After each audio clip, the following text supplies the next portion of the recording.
সাইফ আর শরীফ, এই দেখো তোমাদের সামনে কি আছে বলো তো? বেলুন আছে, তাই তো? এই বেলুনটা কি করতে হবে? পা দিয়ে ফাটাতে হবে। সাইফ তুমি ফাটাও, এসো এসো, তুমি ফাটাও। কেন ফাটাতে পারবে না? দরজা দিয়ে দিয়েছে, দেখেছো? শরীফ নাও, তুমি ফাটাও পা দিয়ে। আবার এখানে ফাটাও, শরীফ ফাটাও। পা দিয়ে চাপো চাপো চাপো, পা দিয়ে আস্তে করে চাপো,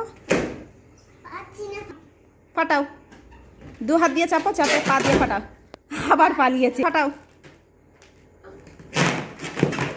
আচ্ছা বসে ফাটাও, বসে ফাটাও।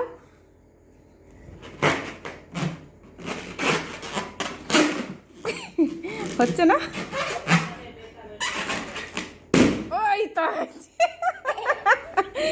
ওই তো হচ্ছে। অনেক কষ্ট করে